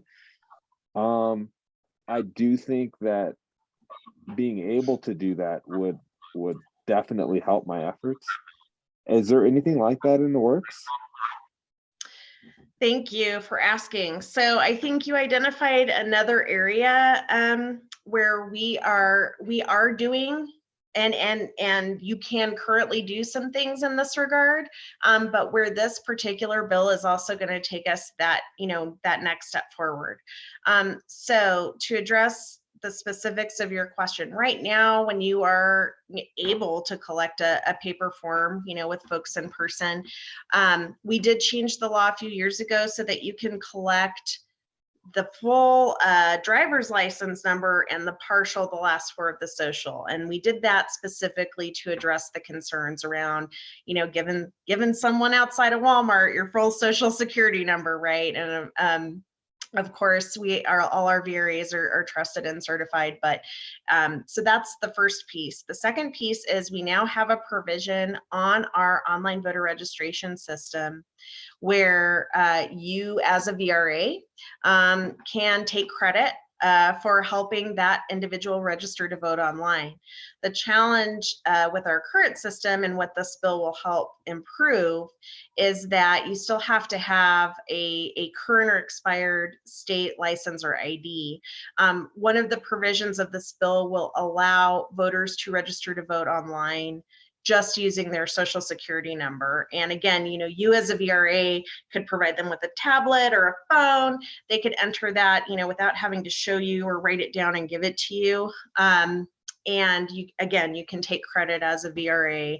And then lastly, we're going to provide what's called an API for voter registration agents, VRAs, to be able to capture that information and also be able to continue to communicate with those voters, hey, election day is coming up, don't forget to vote, those kinds of things. So there's a lot of good stuff in this bill. And, again, if you have any questions about the current requirements and how you can really maximize what we're doing currently, please feel free to just reach out to my office, call, Google New Mexico Secretary of State. It's 827-3000, and you could just call directly and ask to speak with my assistant, but we can definitely walk you through any of the specific information you might need to do that better. Yeah. Thank you. Thank you. Thank you, Secretary, and you and the governor for really championing this and moving this forward. I think this is a priority of our council. It's a top priority of our council. We are going to Amy and we'll talk with the governor's office to make sure that we have the parameters if folks want to be able to advocate for this, but this is major. So thank you so much for joining us this evening and for your work on this. Thank you all so much for the work that you do and for giving me an opportunity to come and brief you all. And, I don't want to assume that each and every one of you supports each and every piece of this important legislation, but thank you for the support you've expressed here tonight and for any and all support moving forward. Thank you so much. Have a good evening. You all too. Bye-bye. Bye. Okay, you all, thank you so much for your attentiveness and for your dialogue and engagement. If you'll indulge me, we have 6 minutes, but I hope we can get through some things and we'll try to get that done. First is, I think, the Voting Rights Act and asking if the council would like to support that, and if we can then, go to the governor's office and say so that we can publicly support this as a council. So if anybody wants to just kind of raise their hand if you agree with that, if we can reach a consensus on that. Great, awesome, wonderful. Thank you for that feedback. The second thing that I wanted to talk about is in regards to the conversation that happened really primarily with the first two presenters and specifically with Secretary Bowie.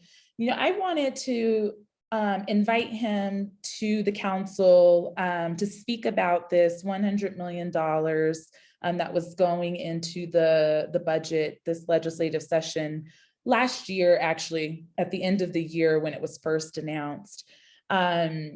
I think that I was concerned and had questions about, being on an advisory council on racial justice to the governor, really examining and trying to be critical of what we fund, how we fund, what resources are going into community and where, really trying to listen and be the voice that identifies what communities have identified as needed.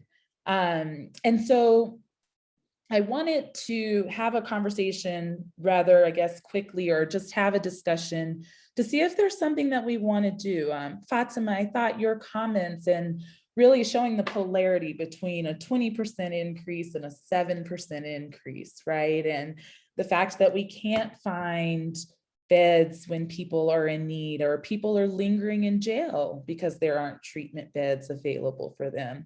And so if as a council, we want to draft something, which just seems like perhaps a first step, draft something kind of outlining our frame, our perspective, our analysis of what it means to serve on this council, to be offering up some evidence-based practices and being critical in our examination, in contrast to the ask for the 100 million. And so wanted to see if folks would be interested in that, and if so, if folks want to raise their hand of who would like to participate in even drafting something like that. Mr. Cotton. What I'd like to do is get a clear understanding, not necessarily, I think this is a council for racial justice. I mean, and anytime $100 million is not just going to one agency, it's going across the board. And I think it's important, if we're going to make that difference, there has to be some money invested in what we're trying to do. And I don't know how the money is going to split out, and I understand the needs that we need, mental health, and I understand that. But we're talking about injustice, and injustice anywhere is a threat to justice everywhere. So what I'm saying is, if some of that money is allocated, say to Hobbs for recruitment, right now, I mean, if Hobbs decided that they have some bad apples in there, they need to terminate. A lot of our forces won't get rid of these bad law enforcement because they don't have, what are they going to do? But if some of that funding goes toward recruiting, making sure we get the best bang for our buck and everything, I just think the only way we're going to fix this thing, it has to be some funding in there. $100 million is a lot of money. The governor has said that she was going to put $100 million into our law enforcement across the state. It has to be some improvement. And when we talk about correctional facilities, I just think education is so important. These guys, they have to be educated. And when you educate people and you turn things into policies, you hold them accountable. And if the funding is there, I mean, you're not going to get fired if they don't know where they're going to get the next one from or how they're going to recruit or whatever. So I'm in support of both of them, actually, because of my direct involvement with law enforcement, my direct involvement with inmates that call. I'm passionate about it, and I see the need just from talking to these individuals. And I see the need in our police officers when they're out there doing the wrong thing and they're not being held accountable. And we have to make sure they're held accountable. But we have to make sure that these agencies have the resources and not be afraid that, well, we don't have the funding or we can't do this, so we have to keep them, or these guys moving up and down the street. And we've talked about all this. All this has to do with racial justice. So that's my little take on it, and I'm just in support of it. Thank you, Mr. Cotton. I didn't see the order. I saw Fatima's hand and then I saw Janine's Zoom hand. So I'll go. Fatima or Janine? I think Janine was first. Thank you. Janine? Oh, I was volunteering to help be part of drafting the letter. I mean, if you want me to speak more on that, I will, but I thought that was the question posed to the group, was who would be willing to participate in that. And I do not support the request for the increase in funding. And I think that if it is going to go through as a racial justice committee, we have a responsibility to the public and to the people we represent to ensure that there's a strong like a racial justice framework and logic for how and why that's going to lead to the type of equity that our communities so desperately need. Thanks, Janine. And I hope that we are a council and we all have our own individual views and analysis of all situations and these situations. And I hope that what we can do here is craft something that expresses, expresses a viewpoint that talks about the need and what that racial justice lens would look like, the need of what we would like to see also happen in the community, and that we can reach a consensus around that, acknowledging that we all hold our own also individual views on these issues. Fatima. I was just going to know that, I looked through all of the language that at least that I can see that the governor's released around this funding before our meeting tonight, because I was so surprised, frankly, by that press release. If I'm being honest, just in our work as a governor's council, the work of the subcommittee, so much thinking has gone into it. And that press release, there was not a single mention of racial justice at all. And it seemed like since 2020 that maybe in the moment the governor supported racial justice, but in terms of black and white paper, budgeting, and what I saw in that press release was not a commitment to racial justice. And I was very uncomfortable with those decisions. And I think the 100 million, to your point around we need investment, I don't see any difference in this investment to previous investments. There's one line that I can see that says, if this money is used, this 100 million for recruitment, that there's a requirement to train only the officers that are used under this money in de-escalation techniques. That's the only mention of anything that's even remotely related to our work. And so I'm wondering where the disconnect is between the work of this council, the governor, and this kind of budgeting request, which from what I heard from Secretary Bowie was not a request from the Department of Public Safety. It was from the governor's office. And if the governor's office is requesting that, I feel like if the commitment is around racial justice, there should be a commitment to also listen to the expertise of this council, and particularly the subcommittee that's been working on this in depth this whole time. So I also don't support these allocations. But I hear you, Mr. Joseph, around why you do, but I can't support them in their current form. And just there's no evidence to say that this will be any different from the past. And Fatima, would you want to be on the letter writing? Okay, thank you.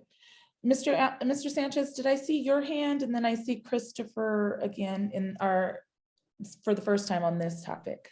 Yeah, no, I was raising my hand to volunteer to help on that, on the letter writing. And yeah, I don't think we would, this is my opinion, I don't think we would find a consensus here on that 100 million.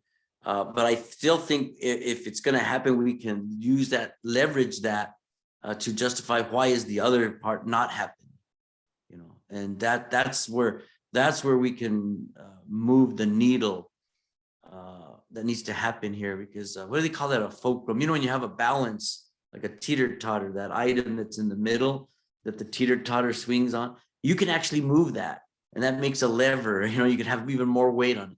So on this justice that we seek in racial justice, it's like the blinded lady of justice, give each person their due. But we don't want anybody getting more of that due when we're not taking care of the most vulnerable. And if we always used in the early childhood campaign, which I'm glad is out of the legislature and won't have to visit that again there, is on the way to the ballot, is that the more we invest in the playpen, the more we save at the state pen. It is very common sense. So I'd like to participate in the writing of that. Thank you. And then Christopher.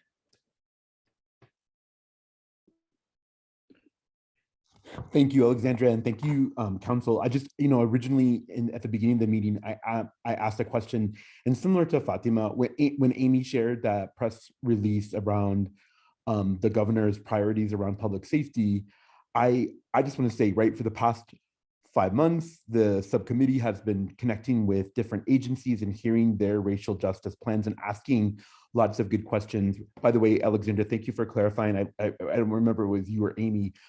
I will go back to our subcommittee and make sure we know that we can do a report or a very specific way to communicate with the full advisory council when somebody does present to us. But my question is similar to Fatima's around, I had some real, I had some concerns about Amy sharing the press release with us, because to me, it represented everything that we've been talking about in our subcommittee, like the almost opposite of, right? Not prevention, not exactly what Mr. Sanchez was just saying.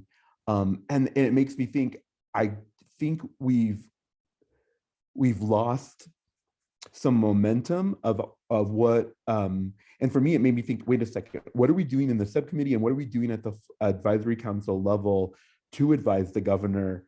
Because it feels like just what Fatima said, that there was no racial justice lens to that public safety priority announcement that was shared with us. And I almost was like, wait a second, we're the Racial Justice Advisory Council, and yet there's no representation of racial justice in this announcement or and I felt the same way, by the way, about listening to the governor's State of the State address. So I just want to ask Alexandra, is that something we can also revisit? Like, what is that? Definitely appreciate, like, what is the racial justice? Is there a lens? Are there parameters that we're talking about when we think of policy? And can I also lift up, when the director spoke with us from corrections, she used anti-racist language for the training that they were going to do, very different from what we heard tonight from the deputy director. So I want to bring that up because it makes me think, again, I want to be really clear with what I know we're doing as a subcommittee, what the advisory council is doing, but how are we working with the governor to promote racial justice in New Mexico? I'm sorry that was a little bit all over the place, but I hope that makes sense around. I want that commitment, Amy, from you as kind of an official representative, that and I appreciate, Alexander, I think one solution is having the advisory council come up with the language around racial justice and a racial justice lens. But I do want that commitment from the governor, because I will say I was really disappointed to see the press release that actually went opposite of what we've been talking about for the past 5 months in our subcommittee.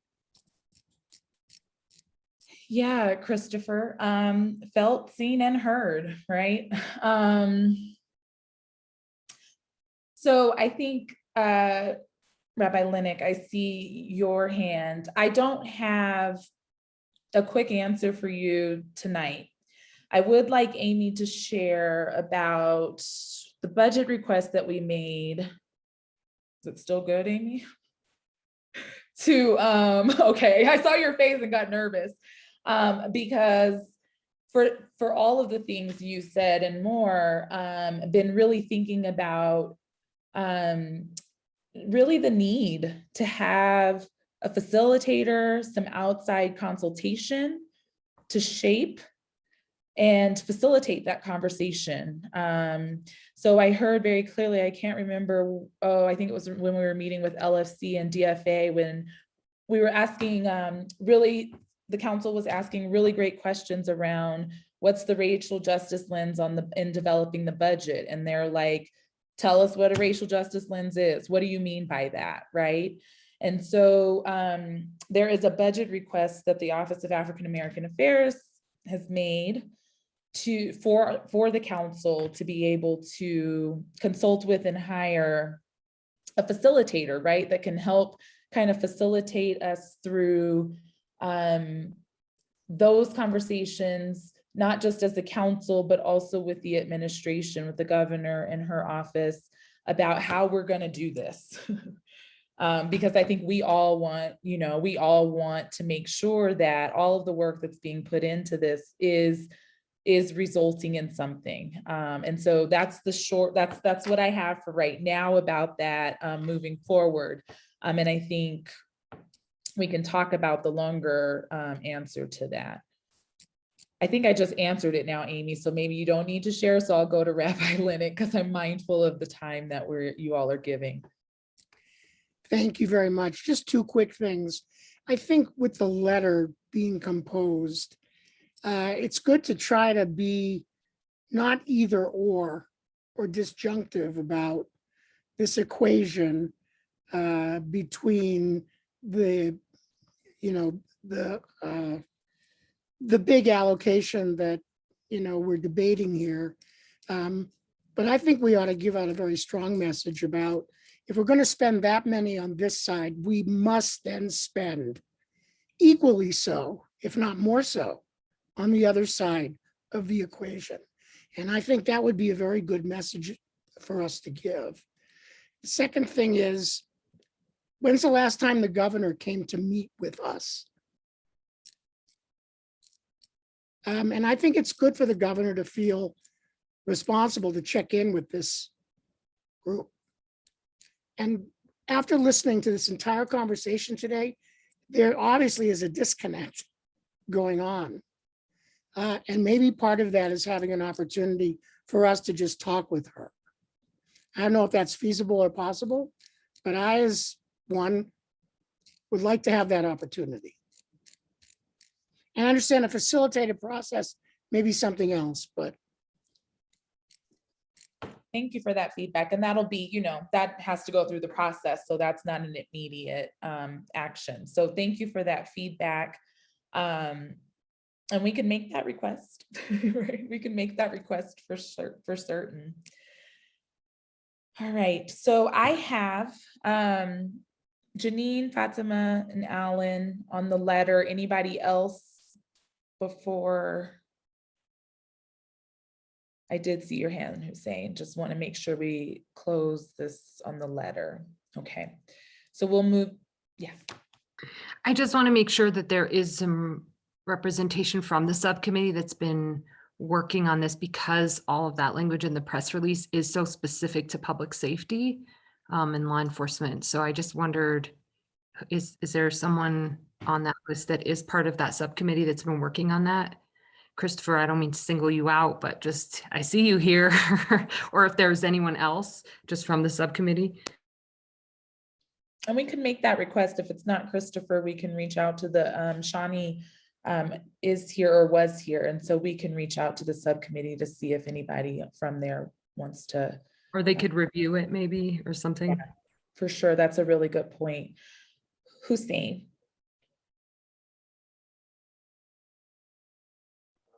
Sorry, I just got a page. Oh, okay. Sorry, 1 second. Okay, anything else? We'll give Hussein a second, but in closing before that, anything else that folks needed to lift up at this time?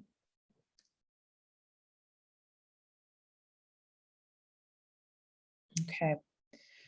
Thank you all for being here, for staying a bit after so we could discuss those things.